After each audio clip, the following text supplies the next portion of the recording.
ನಮಸ್ಕಾರ ಸ್ನೇಹಿತರೆ, ನಾನು ಹನುಮಂತ್ ಮಾಗಿ. ಜಗತ್ತಿನಲ್ಲಿ ಎಂತೆಂತಹ ಕೆಟ್ಟ ಕ್ರೂರ ಮನಸ್ಥಿತಿಯ ಜನಗಳಿದ್ದಾರೆ ಎಂಬುದು ಈ ಒಂದು ವಿಡಿಯೋನ ನೋಡಿದಾಗಲೇ ಮಾತ್ರ ಗೊತ್ತಾಗುತ್ತೆ. ಕೆಲವೊಂದಿಷ್ಟು ಜನಗಳು ಎಷ್ಟೊಂದು ಶ್ರೀಮಂತರಿರ್ತಾರೆ, ಒಡವೆ, ಆಸ್ತಿ, ಮನೆ ಎಂಥದ್ದೆಲ್ಲವೂ ಕೂಡ ಇರುತ್ತೆ.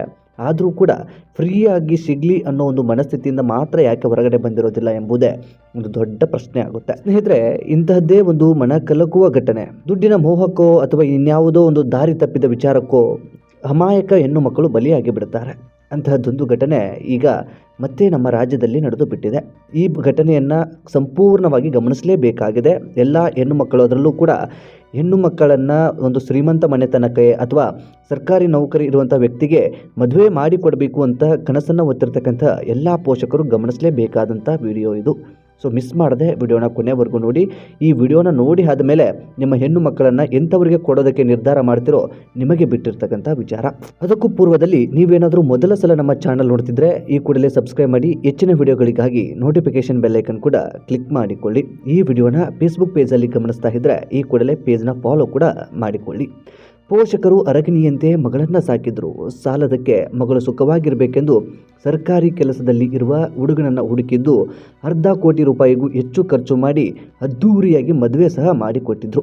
ಅಳಿಯ ಸರ್ಕಾರಿ ಇಂಜಿನಿಯರ್ ಆಗಿದ್ದ, ಮಗಳು ಸುಖವಾಗಿರ್ತಾಳೆ ಅಂತ ಪೋಷಕರೆಲ್ಲರೂ ಕೂಡ ಭಾವಿಸಿಕೊಂಡಿದ್ರು. ಇನ್ನು ಹುಡುಗಿ ಸಹ ಹಲವು ಕನಸುಗಳನ್ನು ಕಟ್ಟಿಕೊಂಡು ಗಂಡನ ಮನೆಗೆ ಹೋಗಿಬಿಟ್ಟಿದ್ದಳು. ಆದರೆ ಕೈ ಹಿಡಿದ ಪತಿಯೇ ಆಕೆಯ ಕನಸುಗೆ ಕೊಳ್ಳೆ ಇಟ್ಟು ಬಿಟ್ಟಿದ್ದ. ಮದುವೆಯಾದ ವರ್ಷದೊಳಗಡೆ ದುರಂತ ಅಂತ್ಯವನ್ನು ಈ ಮಹಿಳೆ ಕಂಡು ಬಿಡ್ತಾಳೆ. ಸರ್ಕಾರಿ ನೌಕರನಾಗಿರುವಂತಹ ಗಂಡನ ರಹಸ್ಯವನ್ನು ಬಿಚ್ಚಿಟ್ಟು ವಾಟ್ಸಪ್ನಲ್ಲಿ ಡೆತ್ ನೋಟನ್ನು ಬರೆದಿಟ್ಟು ಕೊನೆಗೂ ಆ ಯುವತಿ ಸಾವನ್ನಪ್ಪಿ ಬಿಟ್ಟಿದ್ದಾಳೆ. ಸಂಪಿಗೆಯಂತಹ ಮುಂಗುರುಳು, ಸೇವಂತಿಯಂತಹ ಕಣ್ಣುಗಳು, ಅಂದಕ್ಕೂ ಅಸೂಯೆ ಹುಟ್ಟಿಸುವಂತಿರುವ ಈ ಚೆಲುವೆಯ ಹೆಸರು ಲತಾ. ಸಾವಿರಾರು ಕನಸು ಹೊತ್ತು 16 ಆಶೆಗಳೊಂದಿಗೆ ಈಕೆ ಹೊಸ ಬದುಕಿಗೆ ಕಾಲಿಟ್ಟಿದ್ದಳು. ಜೊತೆಯಾಗಿ ಹೆಜ್ಜೆ ಹಾಕಿದ್ದಳು. ಹೊಸ ಬಾಳಿಗೆ ಮುನ್ನುಡಿ ಬರೆದಿದ್ದಳು. ಆದರೆ ದಾಂಪತ್ಯಕ್ಕೆ ಕಾಲಿಟ್ಟ ಒಂದೇ ತಿಂಗಳಿಗೆ ಈಕೆಯ ಕನಸುಗಳೆಲ್ಲವೂ ಕೂಡ ನುಚ್ಚು ನೂರಾಗಿ ಬಿಟ್ಟಿದ್ದವು. ಈ ಸುಂದರಿ ಬದುಕು ದುರಂತ ಅಂತ್ಯ ಕಂಡಿದೆ. ಶಿವಮೊಗ್ಗದ ಭದ್ರಾವತಿಯ ಡಿಬಿ ಹಳ್ಳಿಯ ಈ ಲತಾಳನ್ನ ಶಿಕಾರಿಪುರದ ಗುರ್ರಾಜ್ ಎಂಬುವವನ ಜೊತೆ ಏಪ್ರಿಲ್ ತಿಂಗಳಿನಲ್ಲಿ ಮದುವೆ ಮಾಡಿ ಕೊಟ್ಟು ಬಿಟ್ಟಿದ್ದರು. ಭದ್ರಾ ಡ್ಯಾಂನ ಕೆಪಿಸಿಎಲ್ನಲ್ಲಿ ಸೇವೆ ಸಲ್ಲಿಸ್ತಾ ಇದ್ದ ಗುರ್ರಾಜ್ಗೆ 60 ಲಕ್ಷಕ್ಕೂ ಹೆಚ್ಚು ವರದಕ್ಷಿಣೆಯನ್ನು ಕೊಟ್ಟು ದಾರಿ ಎರೆದು ಕೊಟ್ಟಿದ್ರು.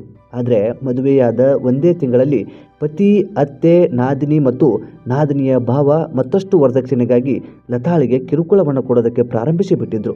ವರದಕ್ಷಿಣೆ ಕಿರುಕುಳ ಮಾತ್ರವಲ್ಲದೆ ಪತಿ ಗುರ್ರಾಜ್ ಬೇರೊಬ್ಬ ಯುವತಿಯ ಜೊತೆ ಲವ್ವಿ ಕೂಡ ಇಟ್ಟುಕೊಂಡು ಬಿಟ್ಟಿದ್ದ. ಅಷ್ಟೇ ಅಲ್ಲದೆ ಅಕ್ಕನ ಮಗಳೊಟ್ಟಿಗೆಯೂ ಕೂಡ ಸಲುಗೆಯಿಂದ ಇದ್ದು ಬಿಟ್ಟಿದ್ದ. ಇದರಿಂದ ನೊಂದ ಲತಾ ಡೆತ್ ನೋಟ್ ಬರೆದಿಟ್ಟು ಭದ್ರಾವತಿಯ ಅಂಚಿನ ಸಿದ್ದಾಪುರದ ಭದ್ರಾ ಬಲದಂಡೆಯ ನಾಲಿಗೆಗೆ ಹಾರಿ ತನ್ನ ಜೀವವನ್ನು ಕಳೆದುಕೊಂಡು ಬಿಟ್ಟಿದ್ದಾಳೆ.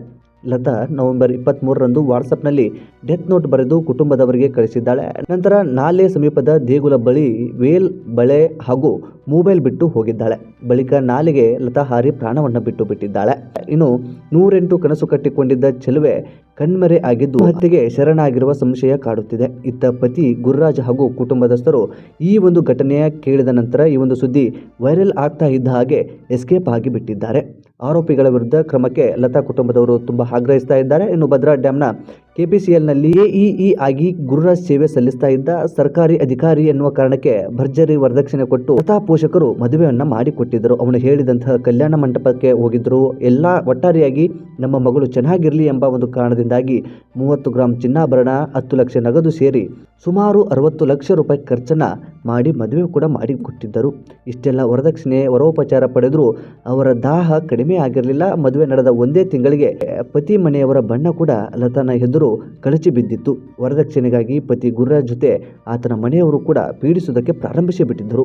ಒಂದೇ ಒಂದು ದಿನವೂ ಲತಾಳನ್ನ ಚೆನ್ನಾಗಿ ನೋಡಿಕೊಂಡಿರಲಿಲ್ಲ. ಗುರ್ರಾಜ್ ಪದೇ ಪದೇ ಕಿರುಕುಳವನ್ನು ನೀಡ್ತಾ ಇದ್ದ. ಪತ್ನಿ ಮುಂದೆ ಅಕ್ಕನ ಮಗಳ ಜೊತೆ ಸಲುಗೆಯಿಂದ ಇರ್ತಾ ಇದ್ದ. ಅಷ್ಟು ವೇಳೆ ಅವನಿಗೆ ಅಷ್ಟೊಂದು ಸಲುಗೆ ಇದ್ದರೆ ಅಥವಾ ಇನ್ನೇನೋ ಪ್ರೀತಿ ಇದ್ದರೆ ಆ ಅಕ್ಕನ ಮಗಳನ್ನ ಮದುವೆ ಆಗಬೇಕಾಗಿತ್ತು. ಆದರೆ ಯಾವ ಕಾರಣದಿಂದಾಗಿ ಹಾಗೆ ಮಾಡೋದು ಗೊತ್ತಿಲ್ಲ. ಬಹುಶಃ ಹೊರಗಡೆಯವ್ರನ್ನ ಮದುವೆ ಆದರೆ ವರದಕ್ಷಿಣೆ, ವರೋಪಚಾರ ಈ ರೀತಿಯಾಗಿ ಒಂದಿಷ್ಟು ಲೂಟಿ ಮಾಡಬಹುದು, ಒಂದಿಷ್ಟು ದುಡ್ಡನ್ನು ಪಡೆದುಕೊಳ್ಳಬಹುದು, ಒಂದಿಷ್ಟು ಆಸ್ತಿಯನ್ನು ಹೆಚ್ಚು ಮಾಡಿಕೊಳ್ಳಬಹುದು ಅನ್ನೋ ಒಂದು ಕಾರಣದಿಂದಾಗಿ ಈ ಲತಾಳನ್ನ ಮದುವೆ ಅದನ್ನೋ ಗೊತ್ತಿಲ್ಲ.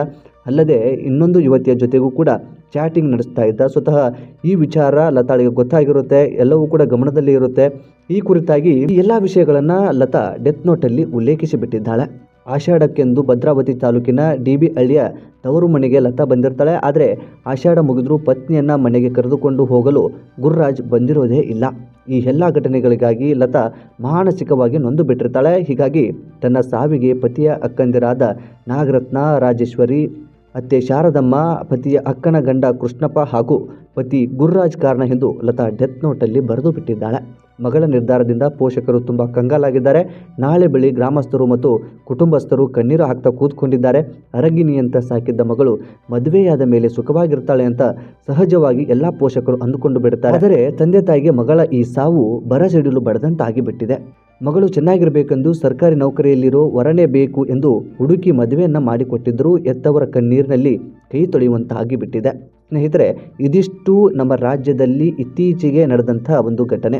ಸರ್ಕಾರಿ ನೌಕರಿ, ಕೈ ತುಂಬ ಸಂಬಳ ಇರುತ್ತೆ, ಶ್ರೀಮಂತ ಮನೆತನ ಕೂಡ ಇರುತ್ತೆ. ಇಂಥದ್ದೆಲ್ಲವೂ ಇದ್ರೂ ಕೂಡ ಯಾಕೆ ಈ ವ್ಯಕ್ತಿಗೆ ಇನ್ನೊಂದು ಹೆಣ್ಣಿನ ಮೇಲೆ ಮೋಹ, ಅದ್ಯಾಕೆ ದುಡ್ಡಿನ ಮೇಲೆ ಅಷ್ಟೊಂದು ಆಸೆ, ಅದ್ಯಾವುದು ಕೂಡ ಗೊತ್ತಾಗಲಿಲ್ಲ. ಒಟ್ಟಾರೆಯಾಗಿ ಸುಂದರಿಯಾದಂತಹ ಯುವತಿ, ಸುಂದರವಾದಂಥ ಬದುಕಿತ್ತು, ಚೆನ್ನಾಗಿ ಜೀವನವನ್ನು ಮಾಡಬಹುದಿತ್ತು, ಸಾಕಷ್ಟು ಕನಸುಗಳನ್ನು ಹೊತ್ತುಕೊಂಡು ಬಂದ ಹೆಣ್ಣನ್ನು ಚೆನ್ನಾಗಿ ನೋಡ್ಕೊಳ್ಬಹುದಿತ್ತು. ಆದರೆ ದುರಾಶೆಯಿಂದ ವರದಕ್ಷಿಣೆ ವಿಚಾರಕ್ಕೆ ಸಂಬಂಧಪಟ್ಟ ಹಾಗೆ ಹಾಗೂ ಬೇರೆ ಯುವತಿಯರೊಂದಿಗೆ ಚಾಟಿಂಗ್, ಮೀಟಿಂಗ್ ಮಾಡೋ ಕಾರಣದಿಂದಾಗಿ ಮನನೊಂದಿರತಕ್ಕಂತಹ ಲತಾ ಕೊನೆಗೂ ತನ್ನ ಕೊನೆ ಉಸಿರನ್ನು ಎಳೆದು ಬಿಡ್ತಾಳೆ. ಇದಿಷ್ಟು ಈ ಪ್ರಕರಣಕ್ಕೆ ಸಂಬಂಧಪಟ್ಟ ಹಾಗೆ ಒಂದಿಷ್ಟು ಮಾಹಿತಿ. ಸ್ನೇಹಿತರೆ, ನೀವಿಲ್ಲಿ ಗಮನಿಸಲೇಬೇಕು.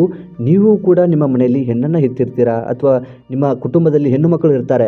ಸೊ ಅವರನ್ನು ಒಂದು ಒಳ್ಳೆಯ ಕುಟುಂಬಕ್ಕೆ ಮದುವೆ ಮಾಡಿ ಕೊಡಬೇಕು ಅಂತ ಅಂದುಕೊಳ್ಳೋದು ಯಾವುದೇ ಕಾರಣಕ್ಕೂ ತಪ್ಪಲ್ಲ. ಎಲ್ಲ ಪೋಷಕರಲ್ಲೂ ಕೂಡ ಅಂಥದ್ದೊಂದು ಮನಸ್ಥಿತಿ ಇರುತ್ತೆ. ಅಂಥದ್ದೊಂದು ಮನಸ್ಥಿತಿ ಇರುವಂಥದ್ದು ತಪ್ಪು ಅಂತ ಹೇಳೋದಕ್ಕಾಗಲ್ಲ. ಆದರೆ ನಿಮ್ಮ ಮಗಳನ್ನು ಕೊಡಬೇಕಾದಂಥ ಸಂದರ್ಭದಲ್ಲಿ ಹುಡುಗನ ಬಗ್ಗೆ, ಫ್ಯಾಮಿಲಿಯ ಬಗ್ಗೆ ಒಂದಿಷ್ಟು ತಿಳಿದುಕೊಳ್ಳಿ. ಯಾವುದೋ ಒಬ್ಬರು ಬ್ರೋಕರ್ ಬರ್ತಾರೆ ಅಥವಾ ಇನ್ಯಾರೋ ಬರ್ತಾರೆ, ಒಂದು ವರ ಇದೆ, ಚೆನ್ನಾಗಿದೆ ಅಂತ ಕಾರಣಕ್ಕೆ ಅವರನ್ನು ನಂಬಿ ನಿಮ್ಮ ಮಕ್ಕಳನ್ನು ಕೊಡೋದಾದರೆ ತಪ್ಪು ಅಂತ ಹೇಳೋದಕ್ಕಾಗಲ್ಲ. ಎಲ್ಲ ಬ್ರೋಕರ್ಗಳು ಹಾಗೆ ಇರ್ತಾರಂತೂ ಕೂಡ ಹೇಳೋದಕ್ಕಾಗೋದಿಲ್ಲ. ಒಂದು ಜೀವನವನ್ನು ಮಾಡಬೇಕಾಗಿರ್ತಕ್ಕಂಥವ್ರು, ಕುಟುಂಬದ ಜೊತೆ ಬದುಕಬೇಕಾಗಿರ್ತಕ್ಕಂಥವರು ನಿಮ್ಮ ಮಕ್ಕಳಾಗಿರ್ತಾರೆ. ಹಾಗಾಗಿ ನಿಮ್ಮ ಮಕ್ಕಳ ಭವಿಷ್ಯದ ಬಗ್ಗೆ ಕನಸು ಕಾಣುತ್ತಿರುವಂಥ ನೀವುಗಳೆಲ್ಲರೂ ಕೂಡ ನಿಮ್ಮ ಮಗಳು ಯಾವ ಮನೆಗೆ ಹೋಗ್ತಾಳೆ, ಮನೆಯವರ ಕುಟುಂಬ ಹೇಗಿರುತ್ತೆ, ಕುಟುಂಬದವರು ಚೆನ್ನಾಗಿ ನೋಡ್ಕೊಳ್ತಾರಾ, ಈ ಎಲ್ಲದಕ್ಕೂ ಕೂಡ ಗಮನ ಹರಿಸಿ. ಆಸ್ತಿ ಅಂತಸ್ತು ಒಂದು ದಿನ ಬರಬಹುದು, ಒಂದು ದಿನ ಹಾಳಾಗಬಹುದು. ಅದನ್ನು ಹೊರತುಪಡಿಸಿ ನೆಮ್ಮದಿ, ಸುಖವಾದಂಥ ಸಂಸಾರ, ಕಷ್ಟ ಸುಖಗಳನ್ನು ಅರ್ಥ ಮಾಡಿಕೊಂಡು ಬದುಕುವಂಥ ಜೀವ ಮುಖ್ಯವಾಗುತ್ತೆ. ಇದೆಲ್ಲರಿಗೂ ಕೂಡ ಅನ್ವಯಿಸುತ್ತೆ. ಸೊ ಈ ಒಂದು ಪ್ರಕರಣದ ಬಗ್ಗೆ ನಿಮ್ಗೇನು ಅನಿಸುತ್ತೆ ಸ್ನೇಹಿತರೆ, ಕಾಮೆಂಟ್ ಬಾಕ್ಸಲ್ಲಿ ಮೆನ್ಷನ್ ಮಾಡಿ.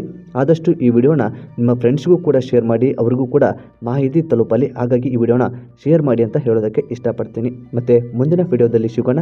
ನಮಸ್ಕಾರ.